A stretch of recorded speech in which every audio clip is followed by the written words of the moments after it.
Hello everybody, welcome to Dutchies in Ghana, where I visit people from my home country who also live in Ghana. Today's guest is YAO. Thank you so much for welcoming us into your lovely home. My pleasure. Yes. So you have to explain your name, YAO. My parents came to Ghana in 1958. Wow. Just after independence. My father was a professor at the University of Ghana. Okay. Geology. And I was born in Ghana. Wow. On a Thursday. And YAO means born on Thursday in Ghana. Yes. Now the difference with my name is the spelling. It's the same meaning in the Ashanti region or in the Volta region, but the Ashantis write Y-A-W. And mine is from the Volta region, which is Y-A-O. That's how the Ebes and the Dangbe's, the tribe from that side, the eastern side of Ghana, spell it. But the meaning is the same, born on Thursday in Ghana. Wow, that is so nice. So I'm called YAO, but also van Landwijk. So you get the very Dutch and the very and the very Ghanaian. Did your parents do that deliberately? Well, my father he's passed away, but he was an old Catholic from the south. And their tradition was the first name is the name of your father's father. So my first name is Johannes. The second name is the name of your mother's father, which is Henri. The third name is the name your parents give you, which is YAO. So my roepnaam, my calling name is YAO, but I'm officially called Johannes Henri YAO Maria van Landwijk. Wow. Maria in honor of the mother of Jesus. Yes, yes. Oh, nice. So that's... My mom is named Maria too. I think that's a real Dutch name. Boys and girls are both named Maria. The Catholics from a certain, the older Catholics. That's why you very often have, J-E-J-M or J-H-Y-M. That is because a particular group of Catholics honor the mother of Jesus more than Jesus. Okay. Because they say without the mother, there wouldn't have been Jesus, right? Yes, true. The women are more important. Very important. So what's it like so you're born in Ghana. Yeah. What's it like to be Dutch and be born and raised in Ghana, basically? Especially in the time that you were born. I'm not saying that you're old, but I am. It was a little while ago. It was a long time ago. Well, it's very difficult to say if you have no comparison what it is like. Okay. So Bob Dylan said a long time ago, you can't miss it if you've never had it. So how did I grow up? Look, I grew up in a small suburb of Accra called Achimota, which is where the senior lecturers of the University of Ghana used to live with their kids. And actually everybody I grew up with was Ghanaian. Okay. So I was, of course, for people who didn't know me, I was the big different person, being white. But for all the friends I grew up with, I was just YAO. Yeah, they know you as YAO. So, it was strangers who would say, hey, Obroni, which means, hey, white person. Yeah. And when they said that to me, I would say, hey, Bibini, which means black person.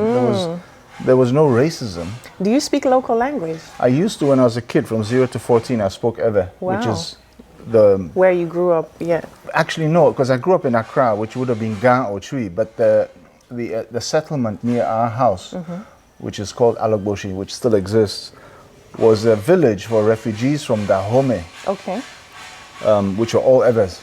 The Ewe kingdom was partially in Ghana, in Togo, Benin, and parts of Nigeria. And one of the old wars sent a whole bunch of them over the border, and they settled in Alogboshi. So all my friends were Ewe. Okay. So I understood and spoke Ewe, but then I left at 14, went to Holland to finish my secondary school and military service, which was then still necessary. Oh, wow. So what was that like for you? Like, basically you're a Ghanaian kid who lived in Ghana their whole life. Yeah. You speak the local language, you play around with your friends, let's say football, or your bare feet, I can imagine. Bare feet? I used to run for the school bare feet. Wow. And you see, the culture shock for me was the other way around. Because for you going to the Netherlands. Yeah. And for me, and because of my Dutch genes, ik deed gewoon. I was just myself, Yeah, yeah. Dutch people are very bad at pretending to be something else. Some people call that rude, but we are just being ourselves. Yes, true. Take what you see is what you get. Yeah. And so I went there with my funny attitude, but it was my attitude. Yeah. And I didn't feel I had to change it. Very good. So the advantage was I was in an international school, international school Eerde in Omme. which was for any child, Yeah. but primarily set up for foreigners who worked abroad, diplomats' children, multinational children, NGO children, whose parents were moving all around, so they had a base. So we had the English system, the O and A level, but we're also mixed up. We had a child from Persia, children from Indonesia, children from Holland who grew up in Rhodesia or now Zimbabwe in those days. So it was a huge mix, which was great because everybody was Had used the to same type of background from traveling or and that exposure. openness, that acceptance of, hey, you're weird, but that's cool because I'm weird, So it made it very comfortable for us. Okay. When I went into the army, it was a whole different issue because my Dutch was still learned as a second language. Yeah. I was speaking Dutch, but I learned to speak it properly when I was in the army because then you have no choice. Okay. In the boarding school, everybody spoke English or French or Italian or Yeah. So it was Dutch with a heavy accent. And in the army, of course, there everybody made fun of you. So, wat voor buitenlander ben jij nou? And that. So I had to fight very quickly to establish myself anew. Okay. And then I became properly Dutch. Okay. With the frikandellen and you integrated. Yeah. Well, okay. then you had to, Yeah. But did your parents prepare you? Like when you were born, how did they still keep the culture? Did they No, hardly. talk about the Netherlands or explain how life was there? No. Or, They so it spoke was Dutch amongst themselves. Okay. But it always annoyed me when they spoke Dutch to me. Oh, So why? I spoke back in English. I have no idea why. Oh, okay. I don't know. The only thing I do know as an adult is I find it difficult to learn a language. It's just not in me. I'm very good at learning other stuff, but languages is not my strength. Maybe that's it. But as a child, it irritated me. No, we have to speak English. But I did have the ear for Dutch Okay. because my parents always spoke Dutch. Yeah. But yeah, it was not spoken, not practiced. So, I still have a problem to this day with de and het. I mean, I don't, okay. I really have to think about it and die and dot and. Yeah. But there are no strict. I mean, there are rules about it. But basically, when I ask a Dutch, when is it de and when is it het, they say, yeah, het is gewoon zo. Okay, that doesn't I help. still also struggle with that, so don't that doesn't matter. Okay, wow. But to say, look, this is your heritage and this is my parents were not like that. Okay. It was also, doe maar gewoon, dan ben je gek genoeg. We went on holidays to Holland like every 2 years. Okay. But then my parents were also like, we're not going only to Holland. So we also stopped in Paris to go and see Paris. We stopped in Venice to go and see Venice. We stopped in Tunisia to see. So it was not like you're stuck and Dutch. And no. Yeah. They opened our minds. Oh, I've got an older sister. So my sister and I were brought up that way, which I think is hugely beneficial and everybody should do with their children. Travel around, you mean? You have to, yes. Yeah. I think it's the best way to fight everything that's wrong with the world. It will get rid of all kinds of racism. It will open your mind to different cultures, to different arts, to different music, to different food. I think it should be forced on everybody. Go and see something else. That's very good. Very nice advice. Yeah. Okay. So then you are you finished the army. Then I take it you are 20, 21, something like that. Something like that. Yeah. And then what did you do? Well, I'd finished secondary school first, so I did the English system is O and A levels. I think it's comparable to gymnasium in Holland. So you finish secondary school and basically you're qualified to go to university. Yes. But I was really not good in school. I didn't like school. I still don't like schools. I think schools are training grounds to put people in certain compartments. Like, this is what you learn and that's what you have to be. And it doesn't prepare you for real life. True. So I was very much against, very bad academically. So I thought, with my ignorant mind and youthful exuberance, I said, I can find a job with secondary school. In the Netherlands? Yes. Okay. After the army, I thought, no problem. Okay. Well, it's not easy. Oh, okay. So I had a couple of part-time jobs doing, driving for Hertz Rent-A-Car, picking up cars and, basic stuff. But after a couple of years, I realized if I want to go further in life, I'm going to have to study more. And then I went into I've always been crazy about cars.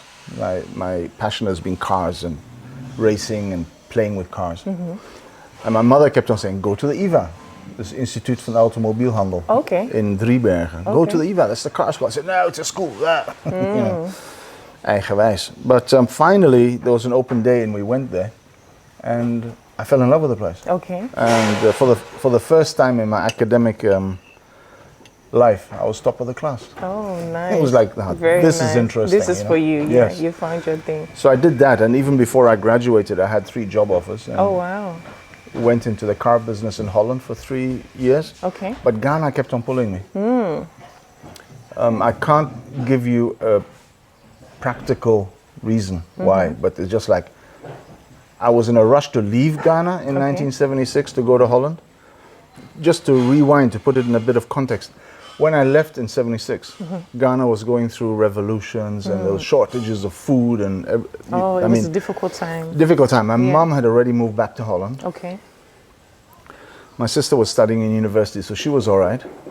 And the boarding school I was in Ghana, there were food shortages, this, that. So my parents said, you know what, boarding school in Holland. Yeah. So as a 12, 13-year-old, whoa, Holland, fantastic, you know. Snow, I'd never seen snow before. So I was very eager, but once I became an adult and started appreciating things like quality of life, and or maybe it's just home. I can't put my finger on it, but Ghana kept pulling. So I started looking for jobs that would bring me closer to Ghana. And via I ended up in Switzerland, and then I got headhunted by a trading company that needed people for Africa. And okay, if it's not specifically Ghana, at least, you know. You're close. And then through some wrong turns, I ended up in the Ukraine instead of Africa. Okay, okay. And that's so interesting. The company I was working for that was going to send me to Africa said, no, you just do the Ukraine first and consider it some kind of orientation. Okay. No. After a couple of months, I said, you know what, here's my resignation. Okay, you didn't like it. It was not a fit. So then they said, no, wait. Long story short, I put a plan together and I convinced them to set up their first African trading company in Ghana. Oh, okay. The duty-free shop at the airport and the diplomatic shop in Airport Residential, I set up for the Swiss company in 96. Wow, that's nice. Yeah, so finally I got my way back in. Yeah. And I did the easy route. And anybody who is not sure how to come back to Ghana, the best and easiest way is to come as an expatriate. Yes. Working for an international company or an NGO, because then your salary is paid for, your house is paid for, your car is paid for. It gives you time to feel the market, to feel life, to feel everything. The trick is not falling for the illusion of the comfort that an expatriate life gives you. Yes. It's not real. It's money. That's all. It doesn't mean you're going to have that money when you go on as an entrepreneur. Yeah. So I've seen people come there and then with their, whatever, 10,000 euros per month. Oh, I can do this. Yeah, you can. It's easy if you got 10,000 a month paid for by somebody else. But if you have to make that money yourself, I've seen people crash and burn. So I managed to re-establish my network, and after 4 years working for them, I set up on my own and never looked back. Oh wow! Congratulations. Thank you. So what is it that you do now? Do you have your own business or? I have my own business. Sounds too big. I consult especially foreign people and companies on what to do and what not to do when you come to Ghana. Okay. Also from a personal level, you know, like simple things like how are the schools, what hospital, healthcare, dental, you know, the day-to-day things that people should consider when they're coming. Yeah. But also human resources, basic management, the ins and outs of legalities, how to set up companies. I've done that so many times. Yeah. That I've even done interim management for companies that were one of the last ones I just finished was set up 7 years ago and never made a profit for 7 years. Wow. and the owners were friends of mine, and they lived abroad. Okay. And they said, yeah, we don't know what's going on. Can you go and, check it out? So they gave me, like, I think initially a 3-month contract to go and do a See due what is diligence, happening, yeah. find out what's going on. Yeah.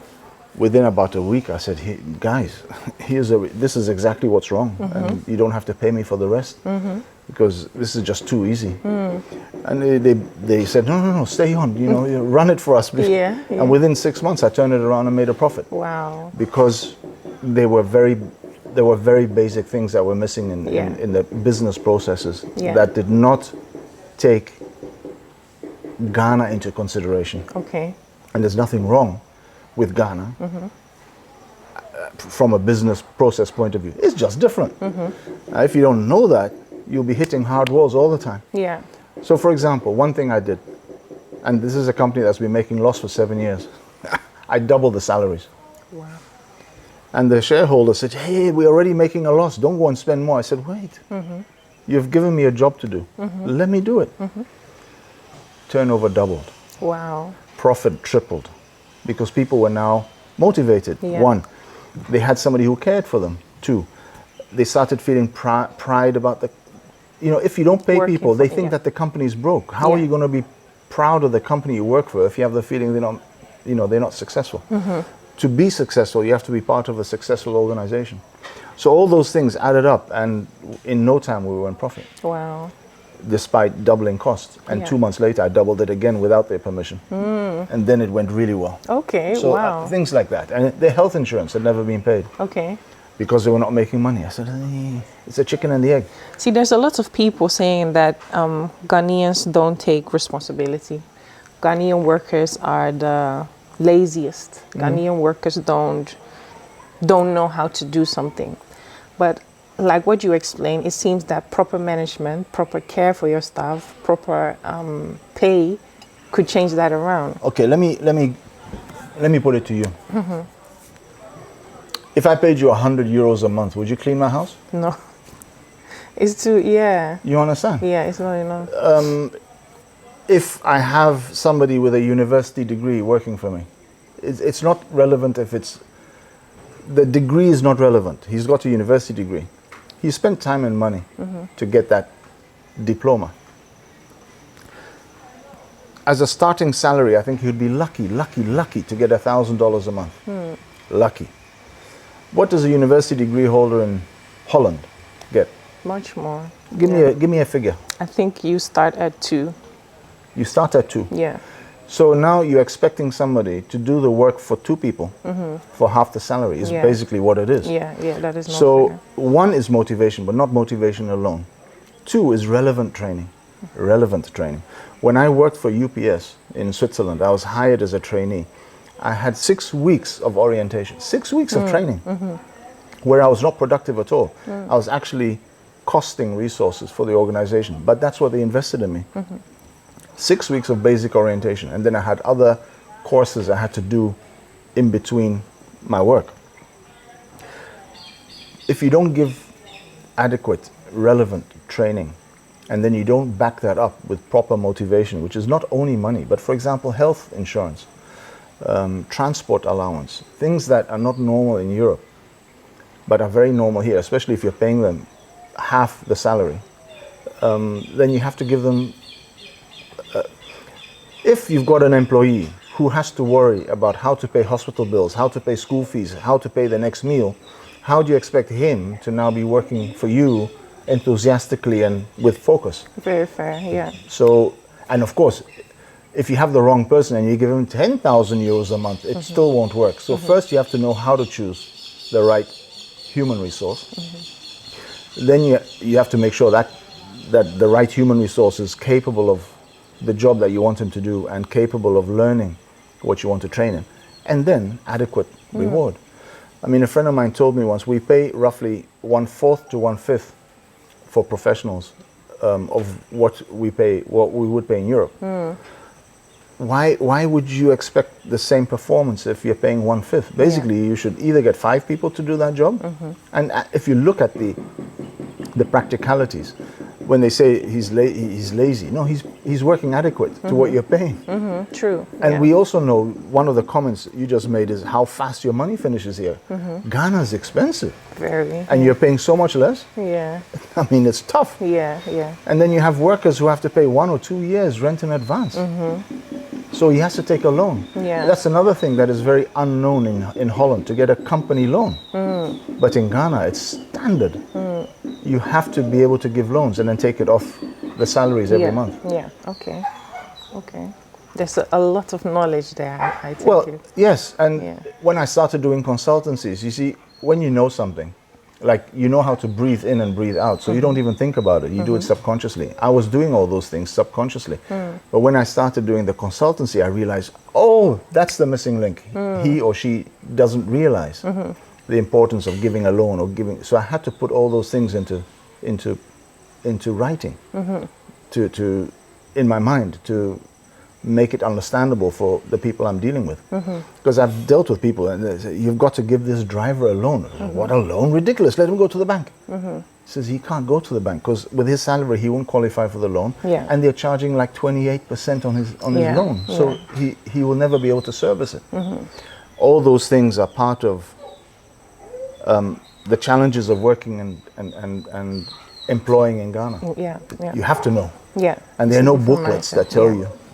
True. There's not really a path laid out for people who want to come and set up a business here. No. That's why you have people like Vanessa who's saying, you know, if you, or you even, if you need any information, you know, come to Ghana, contact us. Well, I'm here. That's what I do. Okay. It's one of the things I do, and I run an Airbnb here. I run the estate here. Sorry about my dog, guys, but oh, don't worry. She's bored. She wants to be part of the conversation. So could people contact you if they want to set up a business or have any questions? Very often. I don't advertise. I'm on LinkedIn, but I'm not a big company like KPMG, but I also don't charge $25,000 to open the front door. But very often it's people who know me. Okay. So it's mouth to mouth. And like I said, I run this estate. We're building about 20 houses at the moment for clients. So I'm supervising that. With my wife, we're running the Airbnb here. And when jobs, and of course COVID slowed a lot of things down. But when people find me, then we sit down and know how to solve their problems. Oh, that's great. That's great. But most importantly, I'm enjoying life. I can imagine. In Dutch we say, het moet wel gezellig blijven. Okay. So could we talk a bit about your personal life? You live here with your wife and 2 children. Is it boys, girls? Two boys. 2 boys. 11 and 9. Okay. I've got 3 grown-up kids in Switzerland. I was married before and divorced, and my 3 kids are with their mother in Switzerland. Okay. And 10 years ago, Aj and I met.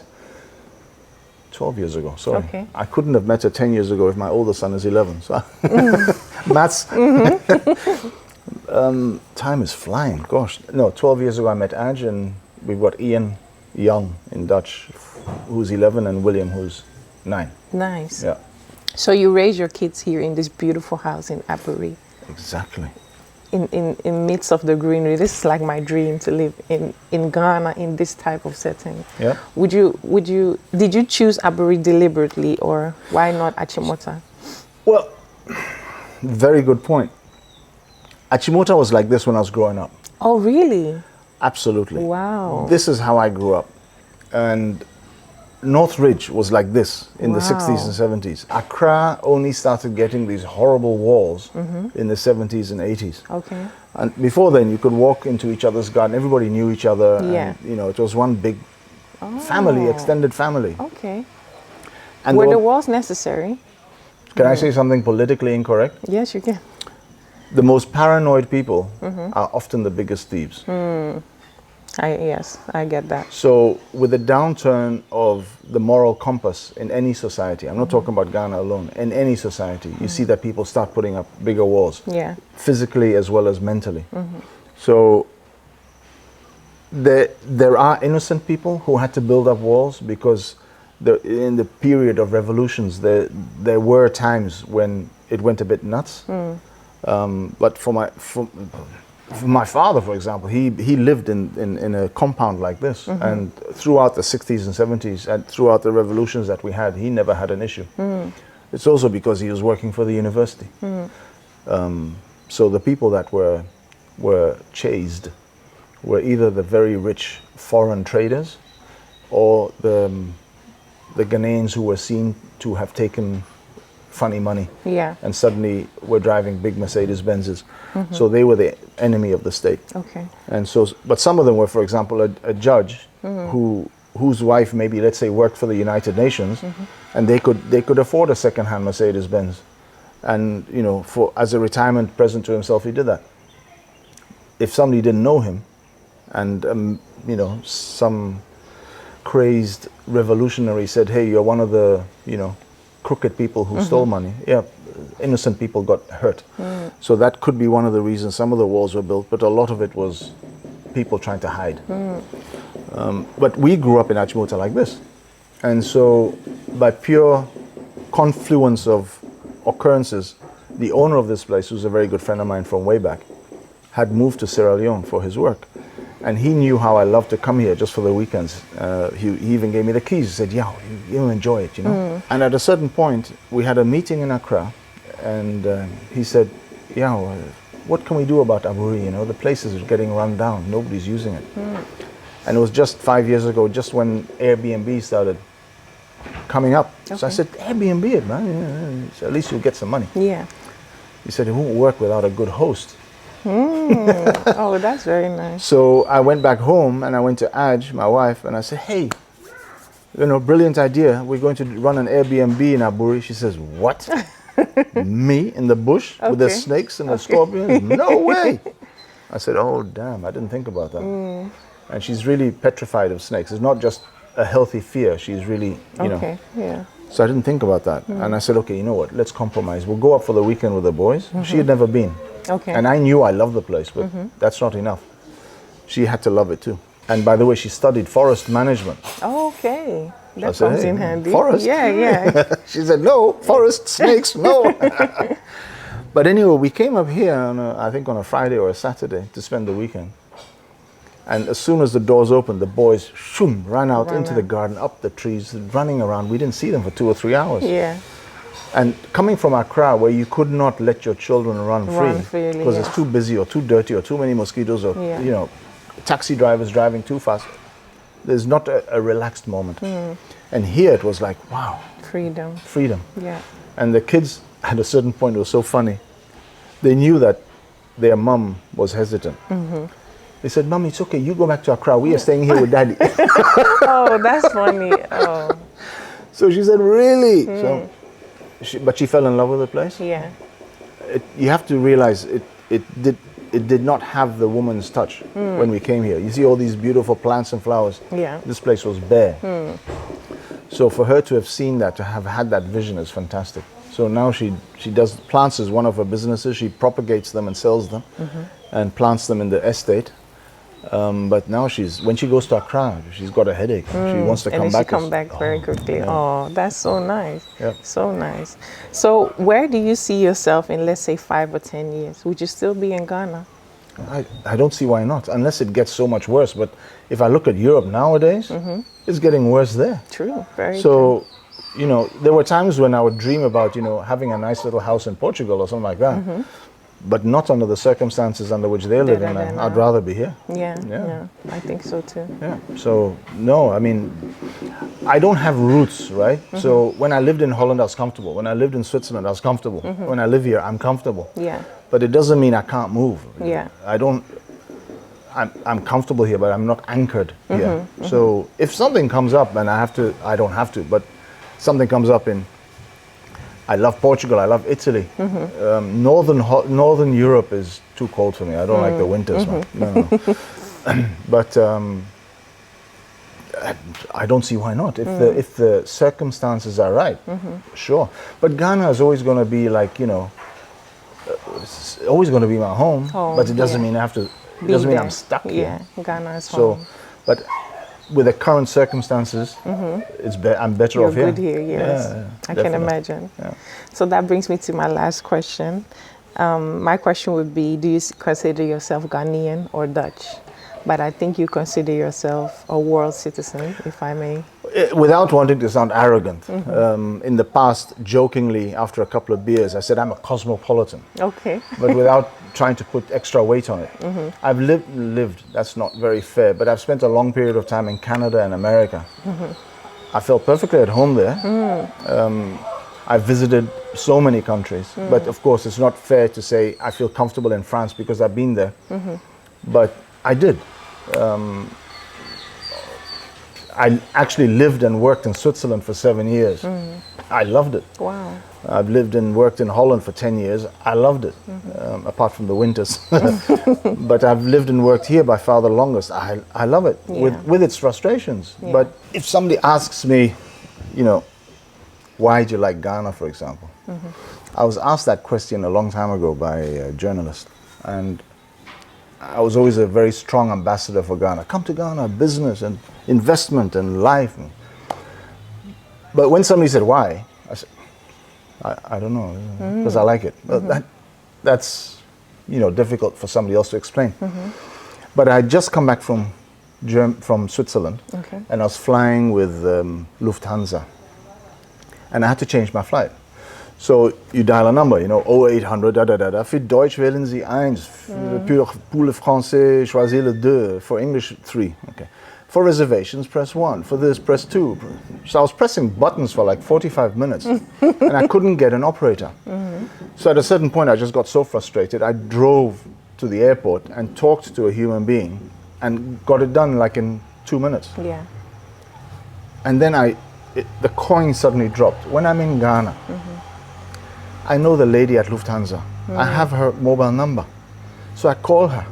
I said, hello, sweetheart, how are you? Oh, Uncle Yao, long time, how are you?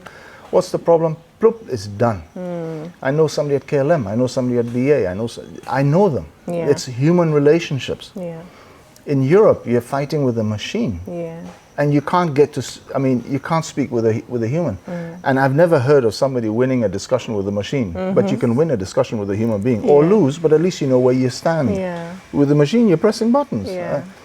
It's not my life. You can call me old-fashioned, but I think human interaction is necessary. Very vital part of living. That is beautiful. Yeah. Yeah. That is beautiful the way you put it. Yeah. Thank you. So that made sense for me. Here, you have your frustrations, but they are on a human level.